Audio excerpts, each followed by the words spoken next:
have great pleasure to introduce our guest lecturer. Dr. Kurt Stocker holds a PhD in philosophy, special education, and German linguistics, as well as habilitation in psychology, both from the University of Zurich. The topic of his habilitation was The Ocular Mind, a new theory on the nature of human thought and its implications. Long time ago. Yes, and to give you some more examples from long time ago and from long list of Kurt Stocker publications, for example, The Time Machine in Our Mind, Toward an Embodiment Cognitive Semantics. We have How We Conceptualize Climate Change, revealing the force dynamic structure underlying stock flow reasoning. The altered state of consciousness aspect of feeling of lightness, as it is reported to be associated with antidepressant benefits by depressed individuals receiving ketamine infusions.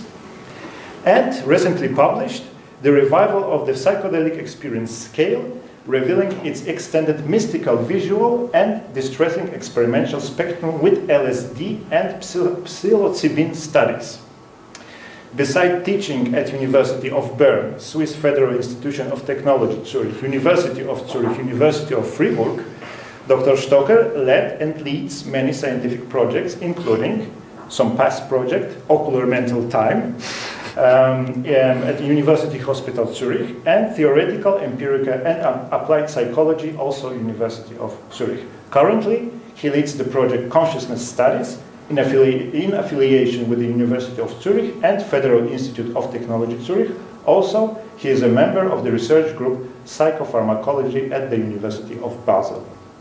I have met Kurt due to his question about shamanism, but I think we will not hear much about shamanism today, but perhaps more about altered states of consciousness. Without further delay, the floor is yours. Thank you so much, Peter. Always sounds nice to get such a nice, concise summary. I think it's a very good idea to just say the titles of the articles. It says much more than many other words. Okay, so without further ado, let's get the slides going here. Okay, yeah, here we go. If you have read the title, you will see I have changed it a tiny bit. I have changed it to Psychedelics and Religious-like Phenomena. And I think you will see why during the talk. It should become clear. It's just kind of a detail, but still it's kind of important to try to use the terms precisely. Okay, so today, just always usually have this first general note. So the psychedelic studies that we look at in this talk, for example, my main research comes as being a research associate at the Psychopharmacology Research Unit at the University of Basel, which is probably the one research group that does the most psychedelic studies in the world right now. Like there are 3 or 4 substance givings every week, basically, and there's research, lots with healthy volunteers, but also, for example, clinical research with people that suffer from depression, cluster headaches, end of life, anxiety, depression is coming up. So many interesting work is going on there. So that's the kind of studies I talk about. Typically, they are controlled in the sense that they're ethically approved. It always involves medical screening, preparation, and support of the participants. And as far as we can tell, these studies are safe, which is a bit different when also not much happens when psychedelics are used recreationally or illicitly, but sometimes stuff does happen. So it is, in rare cases, associated with risky behavior and persistent mental health problems. Just to make clear which area I'm talking about. So my research area is exclusively in here, within the controlled studies. Yeah, so here is a short overview. What we're going to look at today. First, we're going to look at this. It's always meant to be psychedelics and, so for every topic. So we're going to look at psychedelics and religious experience. I put that in quotation marks, not to be provocative or anything like this, but I think we really need to look at it very carefully. then I'm going to introduce my term, basically religious-like phenomena, and how they can be interpreted in religious, spiritual, materialistic, or agnostic ways. Then we're going to just look at some highlights of psychedelically induced religious-like phenomenology, which will be mystical experience. Why not look at demons and angels, because they sometimes do appear in the visions. And white light, I think, is a very important topic. The same white light, probably, that you also would find, often hear about in near-death experience, and then we have kind of a summary and outlook. So, first of all, with the religious experience, so psychedelics and religious experience, first quickly define psychedelics, and then we dive right into the development, how this term religious experience or psychedelically induced religious experience has developed and where it maybe could go. Here we go. So first, a very broad slide. So what do psychedelics do? They psychologically they induce, so most people, maybe it's half-half these days. Some people prefer this term altered states of consciousness. Others prefer the term non-ordinary states of consciousness. Yeah, I find it more neutral, non-ordinary, so I use this one, but it doesn't matter so much. So basically the idea is that we usually more apply to waking consciousness. So it's the idea that it basically differs from everyday waking consciousness, like, for example, the state that we are all in right now would be more an ordinary state of consciousness. Of course, it's a very wide range. And additionally, there's quite a nice, going back all the way to Greek philosophers, nice sort of a threefold distinction to break up the mind into cognition. Cognition would be, in the most broad sense, would involve perception and thinking, and affect, for example, would involve your emotions, but also your mood. And conation is basically the idea that we have some kind of willpower to do whatever we want. So if I, for example, want to do this with my finger, I can do this, no problem. But for example, if I had a very high dose of DMT in a study in Basel, I might not be able to do this for the first few minutes of the dose. So, and same as, so it influences, it alters your conation, it often alters your affect and your cognition in ways that we will see. And so basically they could be induced psychologically, or what I call psychosomatically in the most traditional sense of the term, just that there is a systematic interaction. If you do something to your body, it also has an influence on the mind. So some fields that are quite effective in inducing these states are advanced meditation, sense deprivation, or rhythm-induced trance, or shamanic trance, right, and many other things. Pharmacologically induced, there is also a whole range of substances and substance types. But we are mainly going to focus on the classic psychedelics, which I show on the next slide. But there's also dissociatives like ketamine or laughing gas, nitrous oxide. And MDMA is also quite a topic right now. We would call them empathogens or entactogens. So then psychedelic experience. So as mentioned, today, just because it's also the stuff I research most right now, and it shows a lot of promise. We're going to mainly look at non-ordinary states of consciousness occasioned by classic psychedelics.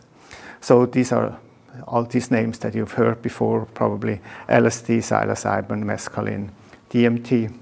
DMT being the main ingredient also in ayahuasca. And if you look at the last three substances, all of them have been around for thousands of years, probably. At least sometimes for DMT, we have clear evidence that they already knew how to do ayahuasca 1,000 years ago. So they're in so-called indigenous or non-Western cultures. They have been used for a long time. And usually what they have been used, usually kind of as a sacrament and also for healing purpose. But sometimes people forget, there's also quite of evidence that they sometimes just used it for recreational purposes also, just like many modern individuals do these days too. And atypical psychedelics, we're not going to look at so much. For example, ketamine can quite reliably induce an out-of-body experience, giving a certain high dose. And entheogen and petagens like MDA is quite good in opening. That's why it's one reason why it's used recently quite a bit in post-traumatic stress disorder. It often, if your trust has been shattered for some sort of interpersonal reasons, it can help open up again, build some initial trust again. But yeah, so we're going to look at classic psychedelics, pharmacologically speaking. They all do different things, but the main thing they have in common is they act on the serotonin system in the brain, and they all one of the primary actions, they all stimulate the 5-HT2A receptor in the brain. And so, for example, if you stimulate that, it would be called an agonist. And so, for example, if you do imply an antagonist, a substance like ketanserin, so that actually does the opposite, that really means the effect goes away. So it's really, the brain kind of needs to be in that kind of frequency in order to perceive these states. Okay, so now let's become more specific. So let's just look at the whole idea of can psychedelics induce religious experience, and how shall we go on about it? Actually, the first one that did something along these lines actually was one of the modern founding fathers, William James. He wrote this in 1902, but when he was 20 years younger, in 1882, he made a self-experiment with laughing gas or nitrous oxide, which we know these days is an NMDA antagonist. So it has the same pharmacological basic action like ketamine. So it's a good dissociative, basically.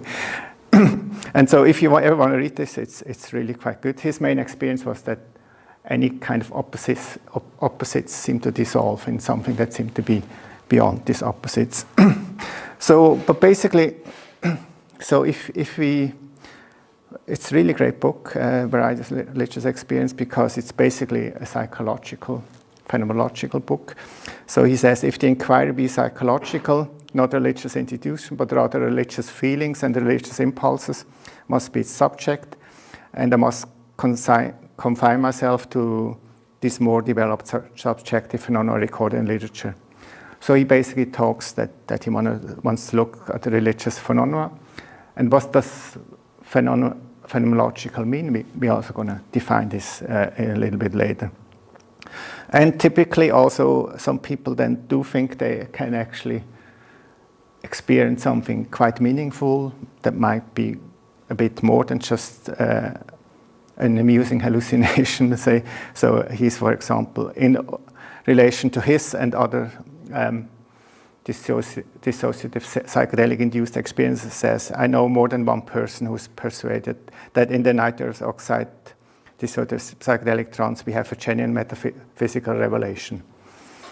So basically, just what we could note here, James applies the word religious to phenomena. Let's maybe just keep that in mind for the minute. Now we jump ahead 65 years. Although he was basically a physician and also did religious studies, I still think he's probably the psychological genius when it comes to the psychedelic experience. His writings are extremely sharp, and he had a really good understanding of the matter. And so, what does he do? So for example, he had this chapter in this book called LSD and the Religious Experience. Already quite similar to the title today. Huh? We're slowly getting there. And then,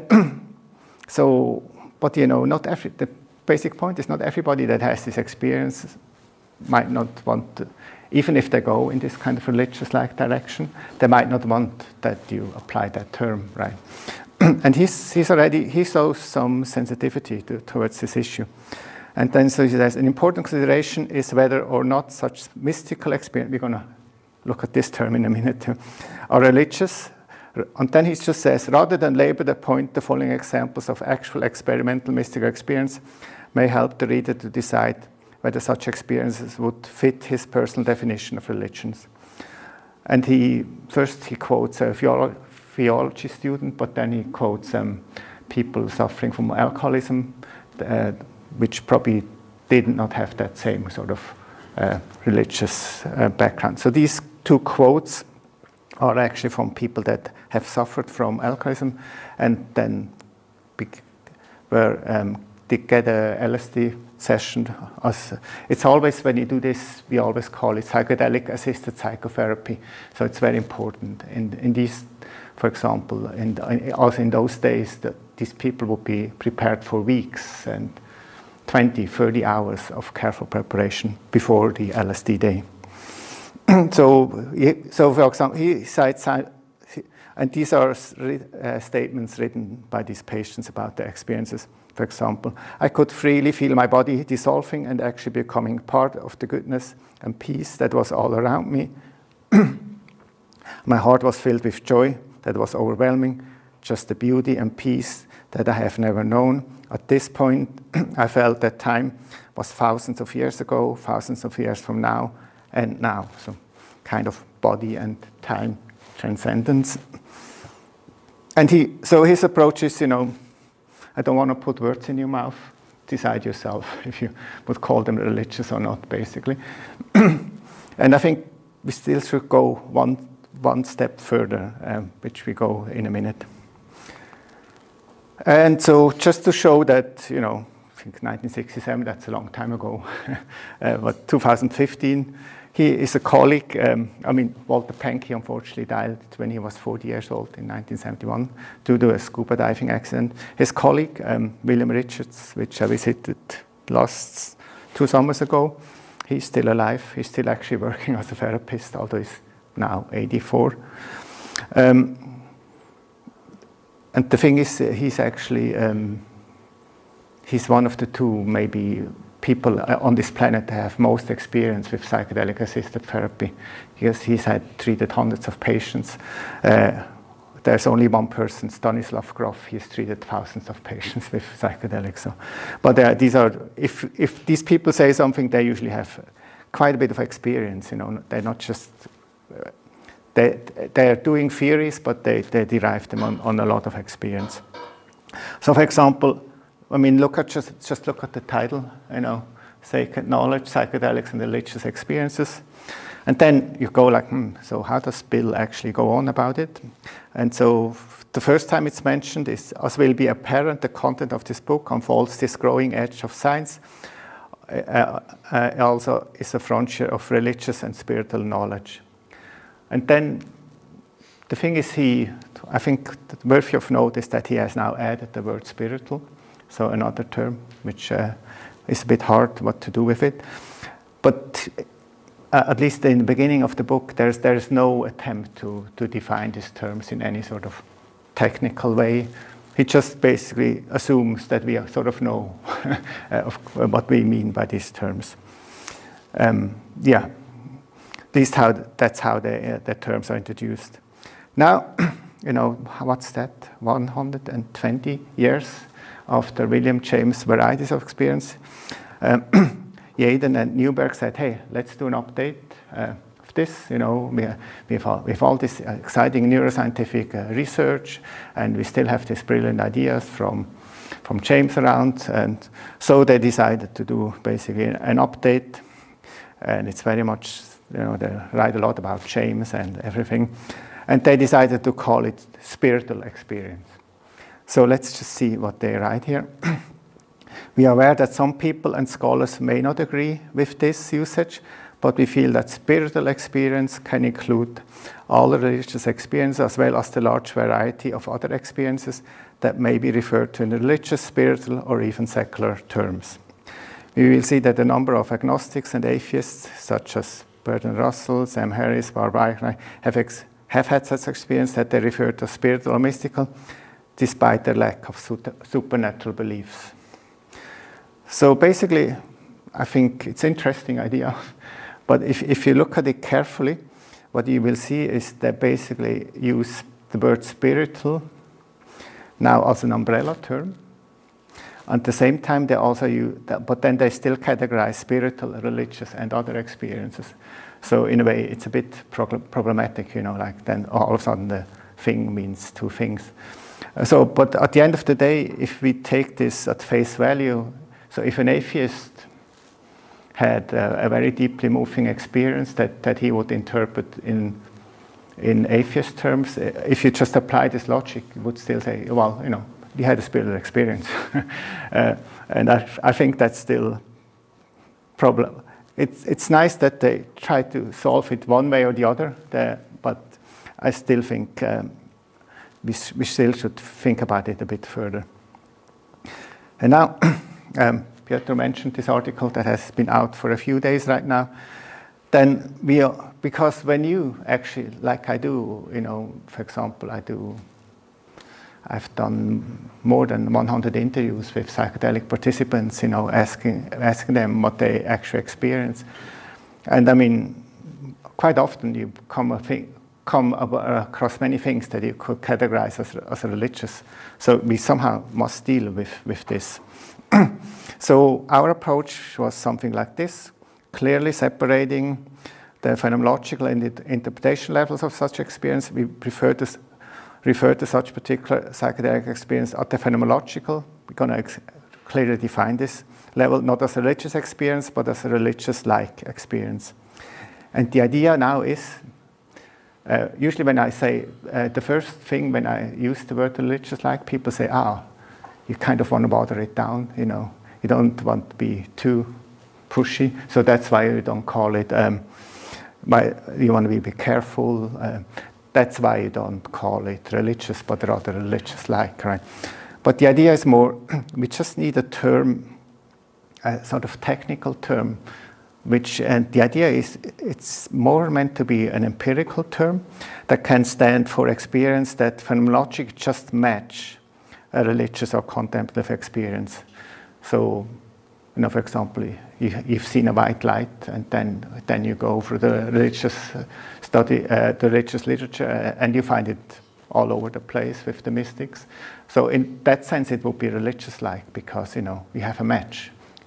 It might have been at the University Hospital in Basel, lying on a hospital bed, having a totally secular setting, but, in high dose, it's quite reliably inducible, such a white light.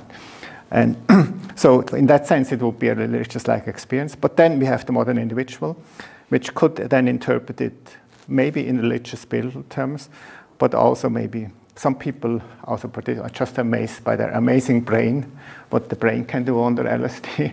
And so they're sort of almost awestruck by their brain, basically giving it a materialistic interpretation. And I would say most people, they don't care so much because we ask them, people, all this stuff that you experienced, do you think you were in some kind of spiritual world, or do you think it was your imagination, basically, and so you then can psychologists like these scales where from 0 to 100 where you can put a line somewhere. And I haven't analyzed it yet, so I should be careful. Don't quote me on it. But I mean, I've seen hundreds of these questionnaires, and not many people put the mark all the way to the left or to the right. Most people don't seem to care so much, Sometimes but if you ask them, especially with high dose, was it deeply moving? Then they would probably all say yes. It's moving. It was meaningful. Who am I to know what this really means at the end of the day in terms of metaphysical interpretation? So let's now we're going to so that's where the idea started, the religious-like. Now we're going to look at it in a bit more detail, just to give you a very clear example what is meant by it. So as meant, for me, it's an empirical term. It simply has to match. An experience has to match. A modern psychedelic experience has to match some kind of experience that has been reported maybe better not just once, but a few times in a more religious context. So if you look at Meister Eckhart, the brilliant late medieval scholar, so for example, he says something like there is a power in the soul which touches neither time nor flesh, flowing from the spirit, remaining in the spirit, altogether spiritual.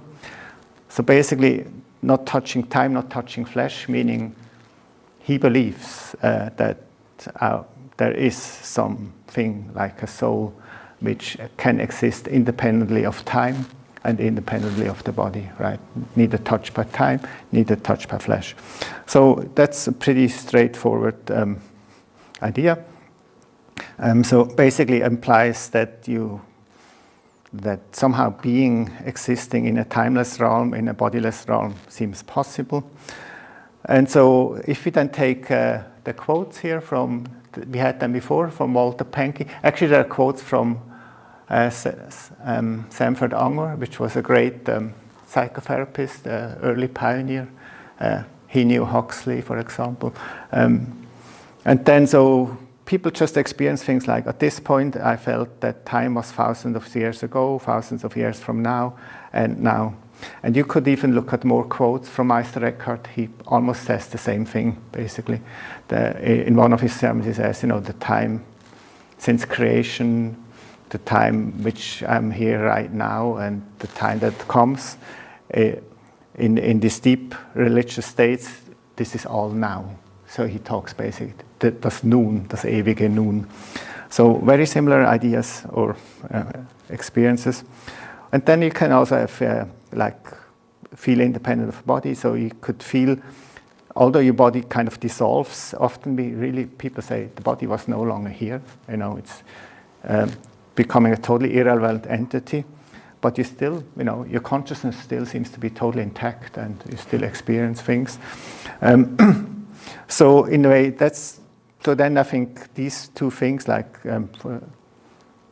some kind of sense of timelessness, some kind of sense of eternity, where it's always now, basically, or some kind of disembodiment, definitely would qualify as religious-like terms. I exemplified it with Meister Eckhart, but there would be many more. Yeah, so far, so good? Yeah, okay, then so now it's a lot of terminological stuff, but then afterwards we go to the experiences. Phenomenology, it's always a bit different with psychology and philosophy, but at least we psychologists often say something like, it's simply just what presents itself directly to the perceiving, feeling, or thinking person. So say you dream about an angel. What did you do? What did you see in the dream? You saw an angel. How are you going to interpret it? That's a whole different story. It might depend a whole lot on your cultural background, on your belief system.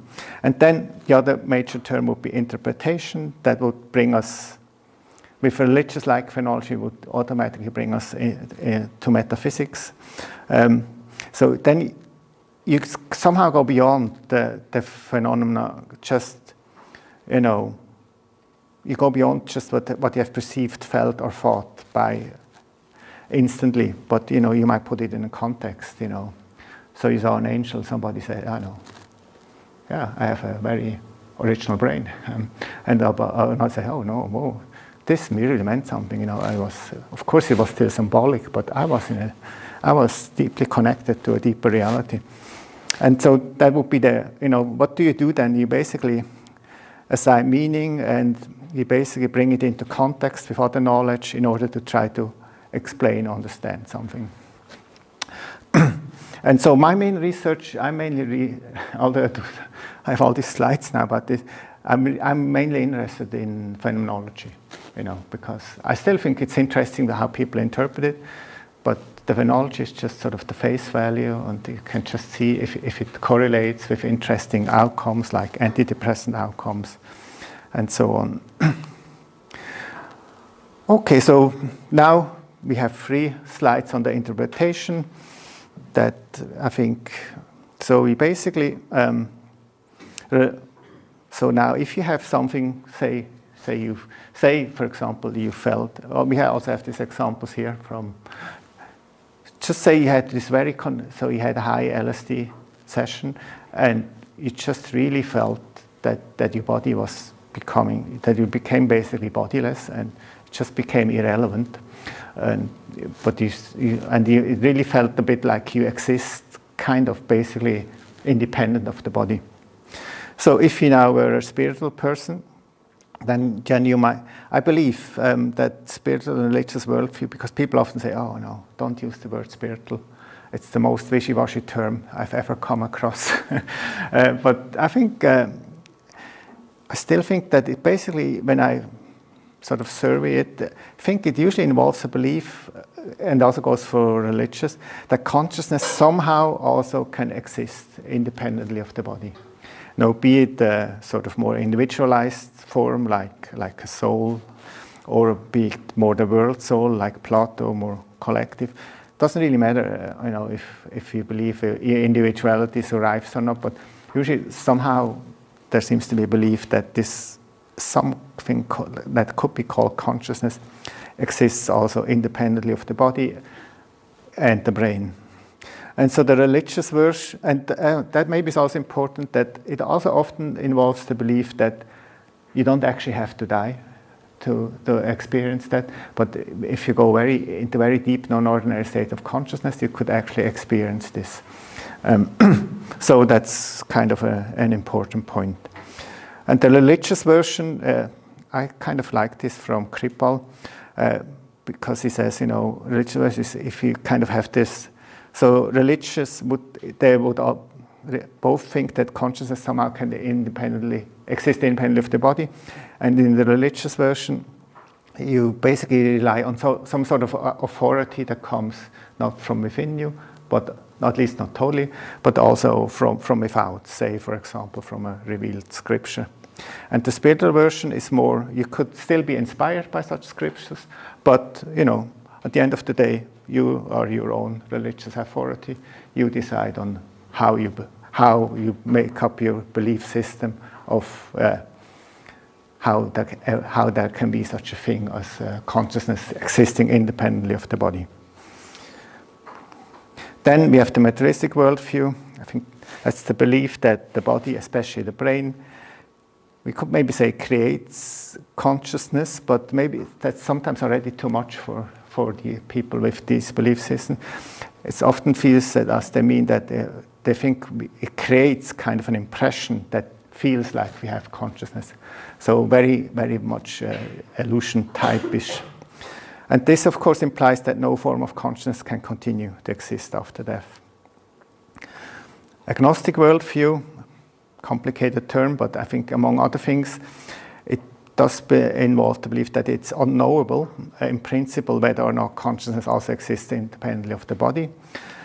I think it still implies that we can believe something about it, but the belief is at the same time that we would never know with absolute certainty, and it's sort of beyond scientific investigation, beyond, for example, the principle of falsification from science.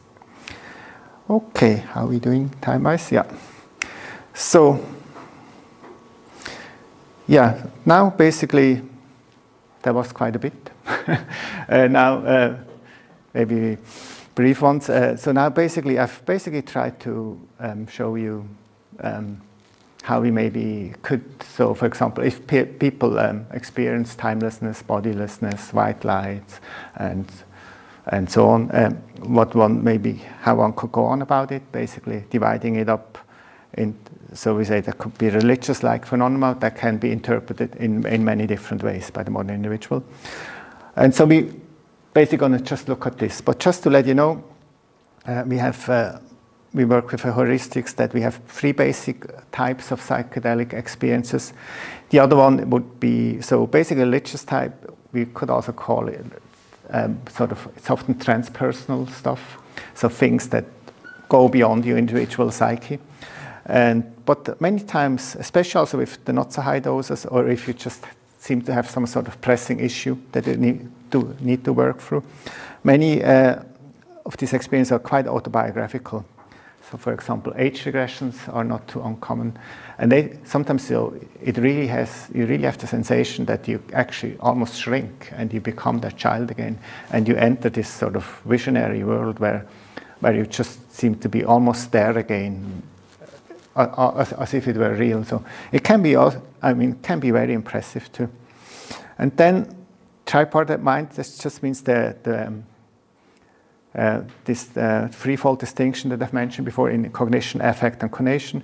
It's a kind of catch-all category because any experience could be analyzed as being part of cognition, affect, or conation, volition.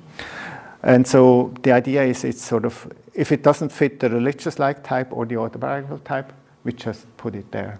So, for example, some people say, I could think very, very clearly at two different levels at the same time. It's hard to, it's not verified how objective, but subjectively it's very clear.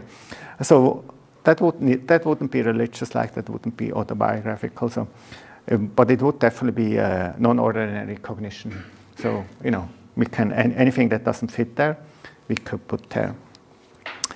Yeah. So now we're soon going to get to the experiences. So this is just to give you an idea, of the whole framework. So here it's easy. We have psychological phenomena. You just experience something. Then if it becomes either autobiographical or this catch-all, catch-the-rest category. Or if it's religious-like, you give it one of these interpretations from spiritual to agnostic.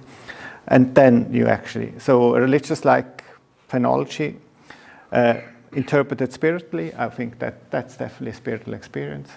And if it's interpreted religiously, it's a religious experience. If it's interpreted materialistic, it's a materialistic experience, and so on. I think, to me personally, this is the more satisfying solution than the one from Yaden and Newberg, because it respects the individual. And so if you now went through, if you want to, I think it will be on YouTube, if I don't make too many mistakes here, then you could actually go through it again, and what you will see. So, for example, we could use this scheme. So, if you, for example, used William James, he would use the word religious here, and he would use the word religious here. So, in a way, on the others, the newest version is just to use spiritual here and spiritual here. So you basically apply, because if you recall, James talked about religious phenomena. At the same time, his book is called Religious Experience. So it's quite an innocent proposal that it just needs some kind of metaphysically neutral, more sort of empirical basic term before we then apply the interpretation. Okay, so now we're going to go over. Now, this is the basic framework. Now, mystical experience, we're going to look at what this means. And so we think, shouldn't that be called mystical-like experience? You could ask that with everything, but I think it's okay, because definitely some philosophers have worked it out in quite worldview neutral terms, let's say. So basically, when we go to religious-like phenomena, I think that, pretty sure that there's just two basic types. So one of them would be mystical experience and related to it. So basically, the basic idea is that just the basic distinction that is very much needed in everyday life and everyday consciousness between the subject and the object, or the self and the world, seems to be transcended in the subjective experience. So all the boundaries between you and the environment or anybody else or the whole universe no longer seems to be there. You basically feel this underlying unity with everything. So basically that all is one.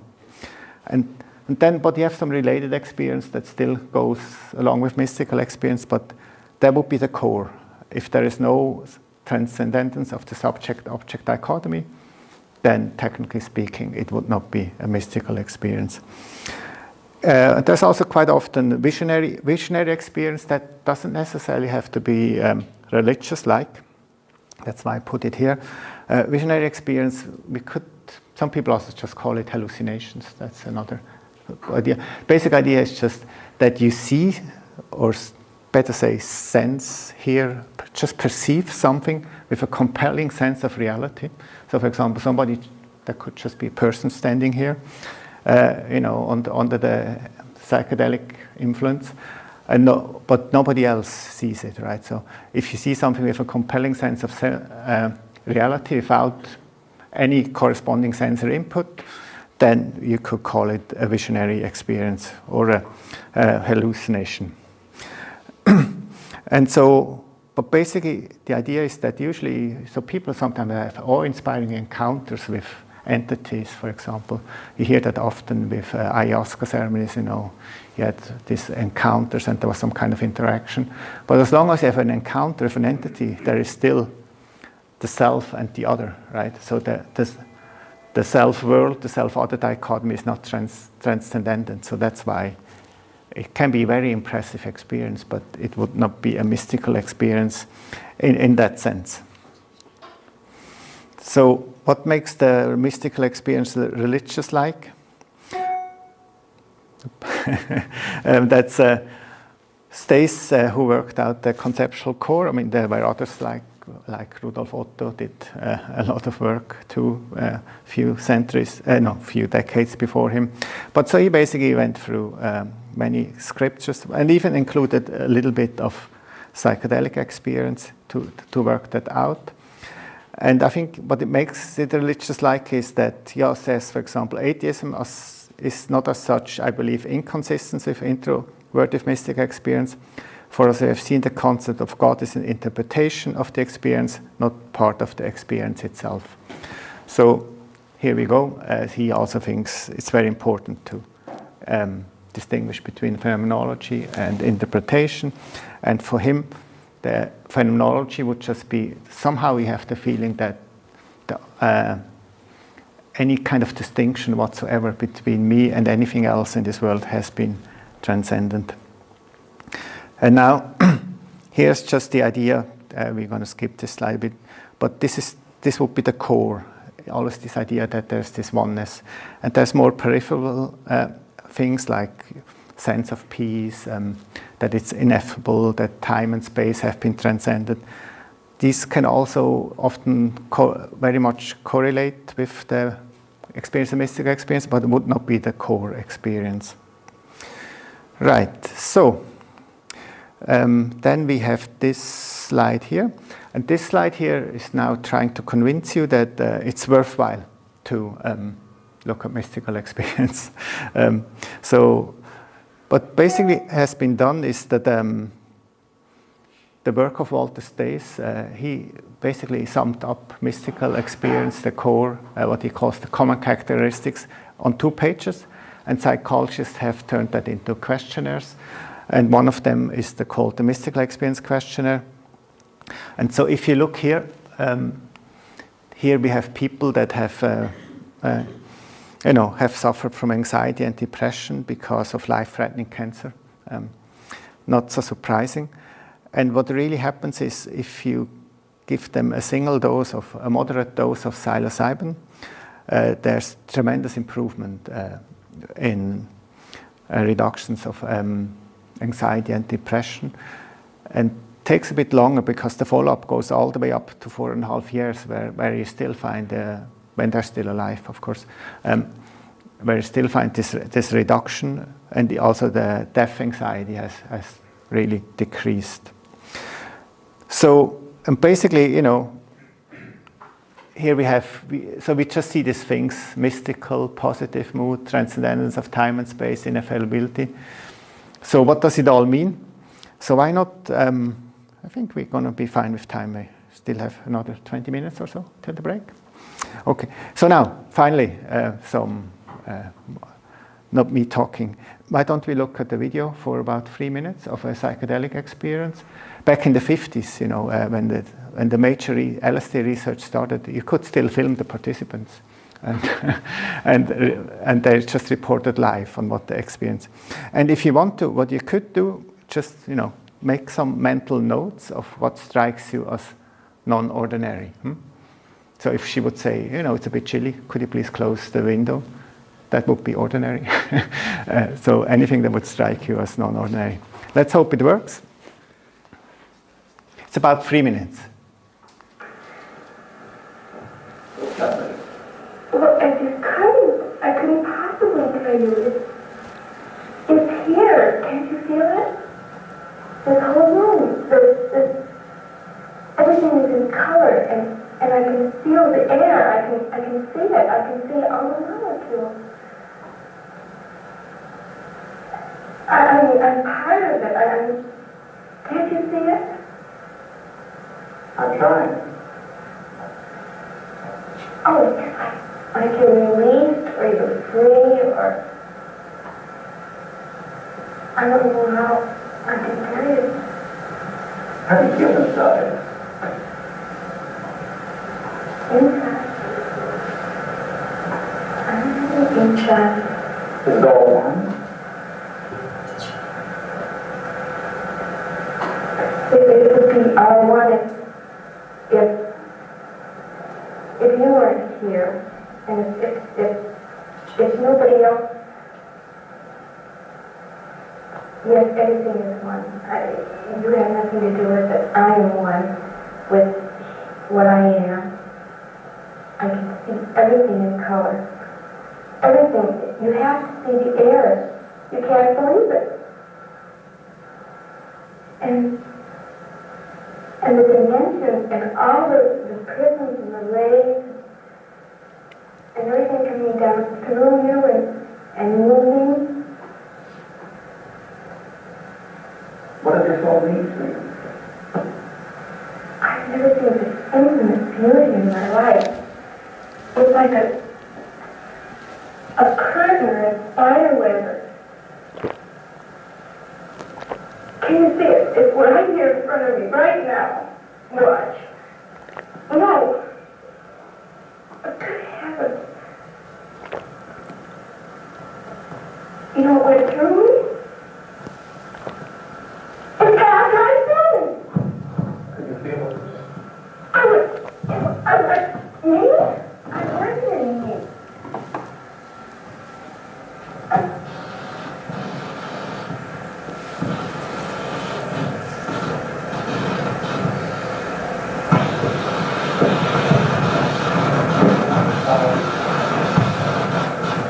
Is all this pleasant or unpleasant? Or aren't these the right words? What seems pleasant or unpleasant? Living is pleasant or unpleasant. It's too beautiful. It's having you thinking. Can't you feel it? Everything is so beautiful and lovely and alive. You shouldn't say anything about anything not being. This is reality. This is. Okay. Would anybody like to share anything observed? No, that struck him or her as non-ordinary?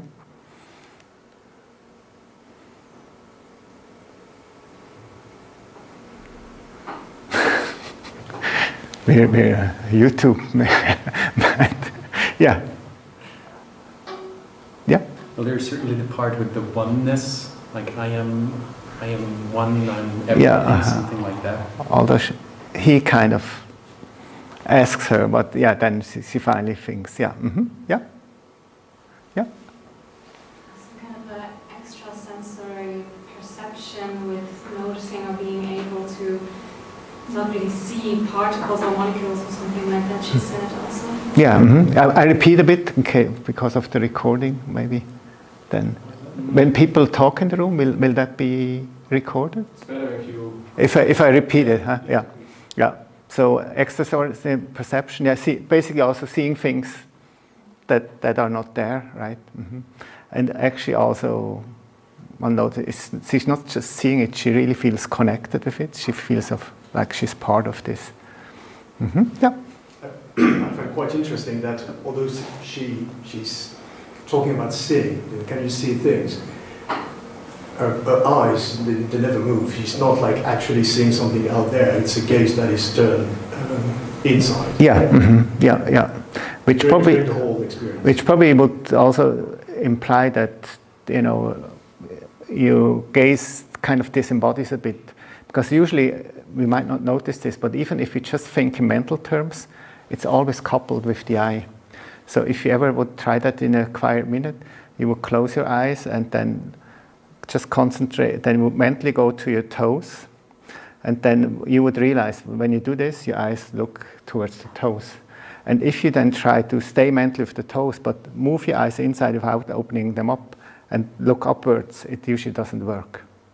It really means, you know, even for mental things, our eyes are quite coupled with the mental imagery. And yeah, here it seems to be discoupled to some degree. Very interesting observation, yeah. Well, emphasis on color, because we assume she's not colorblind. Yeah. So to say that somehow she's seeing color, that yeah. one always sees color. So how is that different? But for her, clearly it is different. Yeah. Because he's asking her what is different or what's unusual. She said everything is in color. Yeah. Often the colors are extremely varied and intense. I mean, so we are told. And yeah, and even sometimes they say this, even the spatial resolution, especially with DMT, you hear that quite often, might even be higher. That people say, I've never seen anything so sharp in my life, basically. Yeah. And even though she has like this religious-like experience, she still seems to be like present. Like she seems to be able to answer questions and be in the same space. Oh yeah, yeah. That's I repeat. So she kind of moved back and forth between the two worlds. She still can answer him, but she still experiences these things. That's also due to the dose. She got 100 microgram of LSD tartrate, which would correspond to maybe a little bit less from modern LSD, but it's still a moderate dose. So it's not a high dose. It's not a totally ego-dissolving dose yet. Although she's dissolved quite a bit, you know, her body seems to be transparent, you know, stuff goes through her. But at the same time, yeah, she sort of can go back and forth almost a little bit, yeah. Yeah, anything else? Okay, then we just quickly think she basically, I think technically speaking, she did have a mystical experience. And so I think, but you know, if you told her, you know, we had a spiritual experience, I'm not sure if she would agree, you know. I think she probably would also use her own words, her own interpretation. But just to show you quickly how it's based, because remember these scales, they correlate. And I've just shown you one single study, but you know, we have many studies. If you look at anything that correlates the most with the positive clinical outcomes so far, be it reduced depression, reduced anxiety, reduced death anxiety, reduced or gone obsessive compulsive behavior, mystical experiences or addiction, you know, alcohol addiction, cigarette addiction, usually correlates quite high. So the stronger your mystical experience, the more likely that you benefit in some ways. And also for healthy participants, you know, it usually correlates with positive attitudes after, for example, positive attitudes after having had the experience. So basically, just showing you, going through these 4 scale concepts that we had in that slide before. So it's mystical, so he has this sense of oneness that we have already talked about.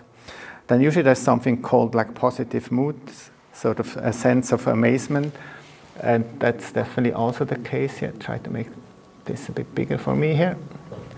Yeah. And so, yeah, you know, you could really see how she's amazed. And then, of course, it's just what she reports spontaneously. So, but she didn't mention anything about space or time transcendence. But then you could see that her sense of body seemed to be a bit transcendent because, you know, stuff could go right through her. And I think when Stace actually came up with these common characteristics, he probably just forgot the body, because I could tell he went a lot through Meister Eckhart to come up with his scales. And Meister Eckhart time and again says, you know, as we have seen in the quote before, there is a soul that is neither touched by flesh nor by time. So it's actually, he suggests that timelessness and bodilessness go hand in hand. And in that article that was just published a few days ago, we actually could analyze this, and with a so-called cluster analysis, and timelessness and bodilessness cluster very closely together. So there's still some, overall we probably need a broader transcendence concept in the near future. And ineffability is just that it's hard to put into words. So she says, I don't know how I could tell you. And so that's what you've seen so far, you know, that so-called mystical experience questionnaire, which was either done with 43 or 30 items. That's basically how mystical experience has been measured since around 1969 or so. And so, but the funny thing is, although, you know, now it's only 30 questions, originally the questionnaire was made out of 100 questions. That means 70 questions lately haven't been used, and it's called the Psychedelic Experience Questionnaire. So what we have done in Basel is we have, because the whole questionnaire has been running for a few years, so I said, you know, can I once, you know, just try a bit more with the other 70 items to see if we could find out something new. Because, you know, I had beautiful items like profound experience of your own death. And all the people, they just called them distractor items. I thought, like, this, you know, they're all 100 of them are psychedelic items. So we basically could extend mystical experience and also came up with a few other so-called factors.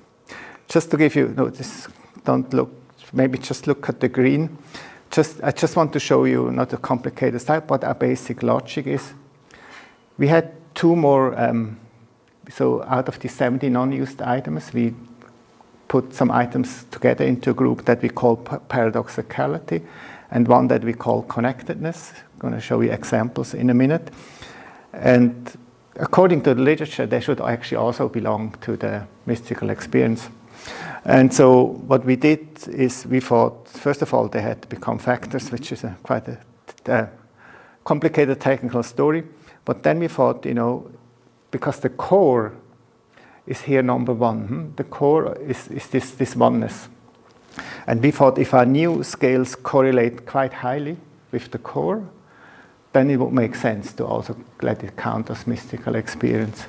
So high means, this is pretty high, you know, it could, in theory it could go up to 1, but I know that usually never happens. So that's already, so that means C6, 5, 6 is paradoxically connectedness. They correlate very nicely with the core, with the oneness. Quite higher than some of the things that are already considered part of mystical experience anyway. That's why we think we measure it from now on this way, right? That's what we're going to do in Basel from now on. We no longer speak of the MEQ 30, but of the MEQ 40, which still means you still can calculate the MEQ 30 for past comparison, but you add more stuff. So connectedness is a bit of a complicated, so it means, for example, connected to the world, connected to other people, but it also means connected to the senses via beauty. And so beauty seems to be quite an important concept. People sometimes say, you know, had this almost absolute sense of beauty. And you also find this in her examples, right? I've never seen such infinite beauty in my life. And paradoxicality is a bit more complex. It's hardly ever people, also in the interviews, we've done more than 200 interviews, and I've probably done, I don't know, between 100 and 150 interviews myself. I've never had a person who said, you know, I've had a paradoxical experience. That just doesn't happen. What more happens is they say something, and then they go, oh my God, I'm running into a paradox. And they say, oh no, I'm just contradicting myself. And they are sometimes embarrassed because, they're back in their rational minds. And they usually say, don't worry. It's usually quite a good sign. People often cannot avoid but to run into paradoxes when you describe the experience. For example, in her case, so in a way she would say things like, it went right through me. So in a way there was still some kind of me. But then she says, me, there isn't any me. And then, so if you now are a psychologist, didn't you first say it went through you? And now you say you're not there. And then people usually don't have an answer anymore. They say, it's like this. And what I don't show here, because we haven't published it yet, but we've run an analysis with depressed patients. And so what you basically see is after 12 weeks, after the second dose of high LSD, that the basic picture is the same. Like if you take these 4 other subscales or concepts to measure mystical experience, they correlate very nicely with the antidepressant effect. But after 12 weeks, funny enough, these 2 new concepts, connectedness and paradoxically, correlate the most. So they have the highest antidepressant effect, which gives us further confidence to leave them in for the time being. And just gives you one example that I think it's really interesting and exciting to look at the religious-like phenomenology, because it definitely has potential. Yeah, how are we doing? I might maybe need 5 more minutes or so. Yeah, is that okay? Yeah. Okay. Now, something else, demons and angels, because I have to tell you it's quite rare, but it's sometimes there. And so we're just going to look at this. One example, this is an old example from Richards. And basically what happens here is she has somebody, in these days, this must have been in the 60s, you could also get LSD therapy for having a writer's block, for example. That was possible, might be possible again in the near future. So she basically has these visions. She's basically, first of all, transformed into an egg. So she's an egg. So these things happen they used very high doses back then. And then she sees this gigantic sort of demonic bird trying to crush her and the other eggs, and then she realizes the other eggs are her siblings. So it's definitely basically a vision of a demon. And remember the compelling sense of reality. It often feels quite real. So often it's good to have a guide there that in this moment can hold your hand or something like this, because it can be pretty scary. And then basically it's coming to crush, and then as soon as it comes, then all of a sudden a revelation takes place, and she shouts, "My mother is a monster, my mother is a monster." So all of a sudden, as she kind of confronts, she doesn't run away from the experience, that sort of scary, gigantic bird turns into her mother, basically. And then, as she screams this, like what happens, for example, everything bursts, and they all turn into little vultures, little bits, small and helpless. And then all of a sudden she feels real compassion for her mother. And then she says, poor monster. And at the end, she's even lifted up in the visions by angels into ecstatic blue light, and suffused with the most intense feelings of tenderness and love. And I know that I've passed from hell into heaven, and that this is divine absolution. And interesting enough, so this is an example from Richards, which, remember, I told you he had experience with hundreds of patients or clients, maybe you could also say in his case.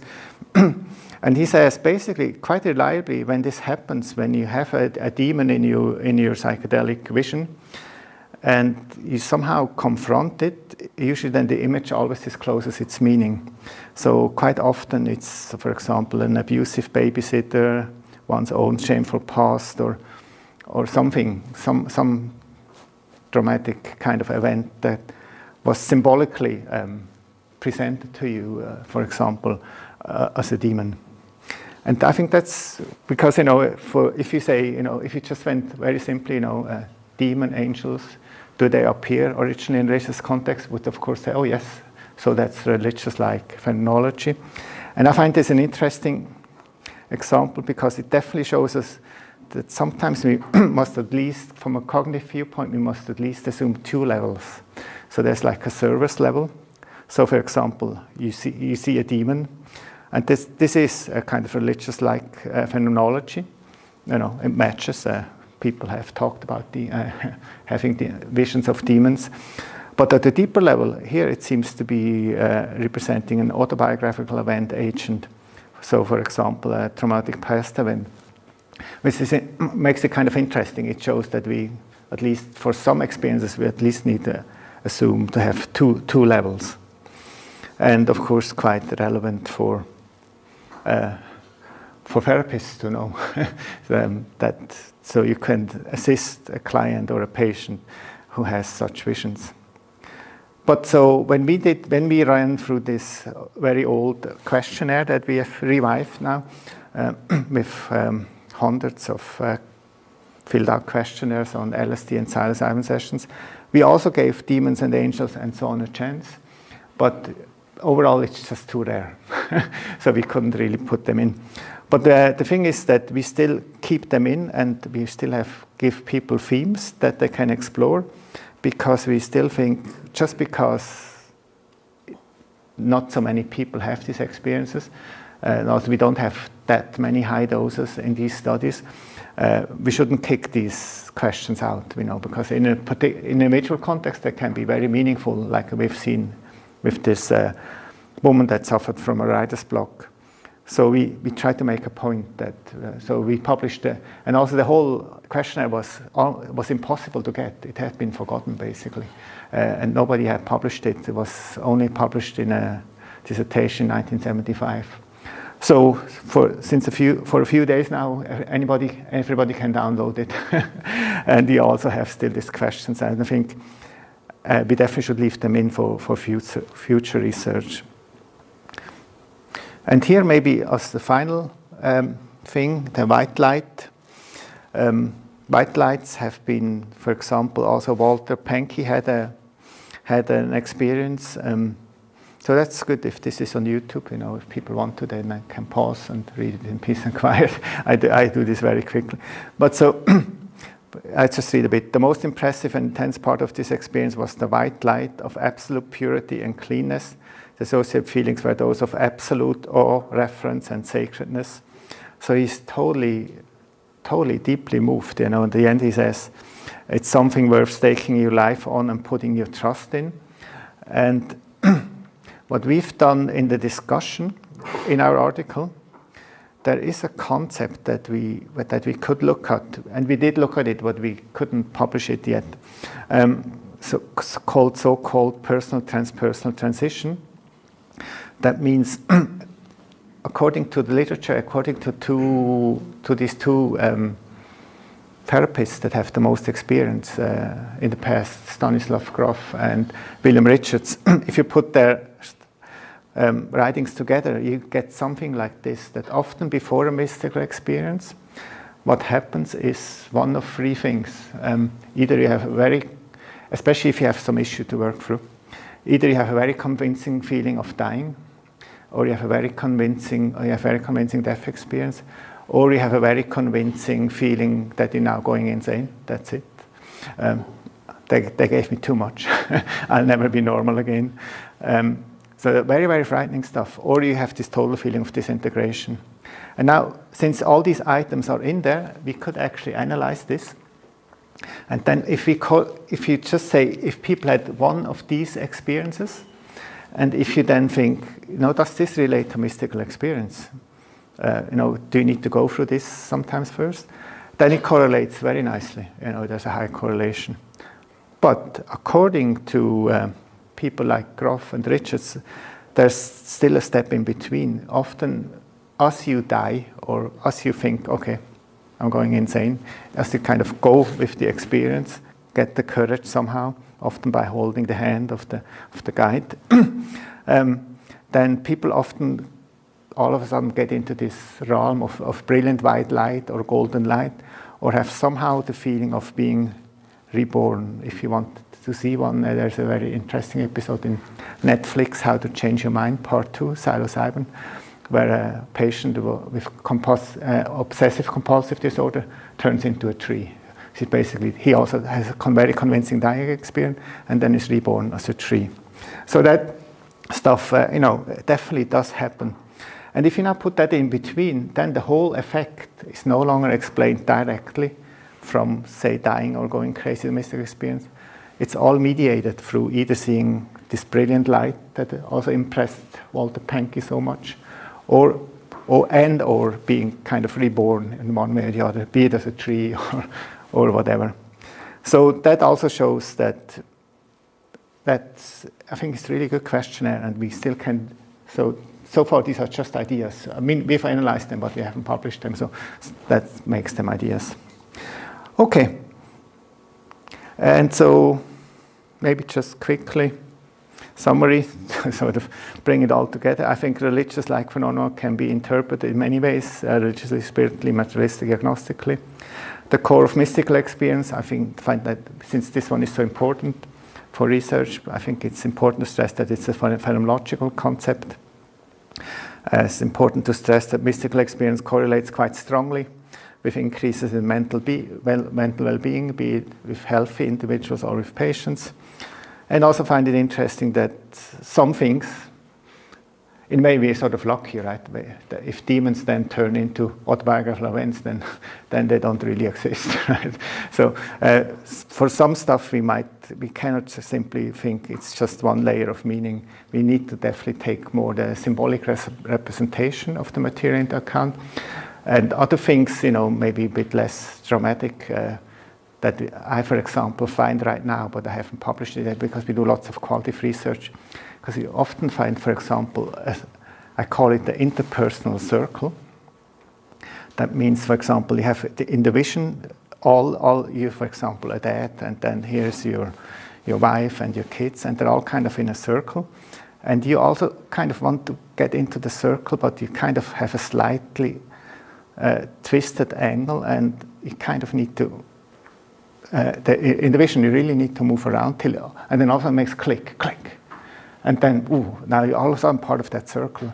And, for us, in ordinary state of consciousness, it might sound also a bit funny, but they sometimes so deeply moved, they feel, now I feel really connected. And, so all kinds of things are symbolically represented,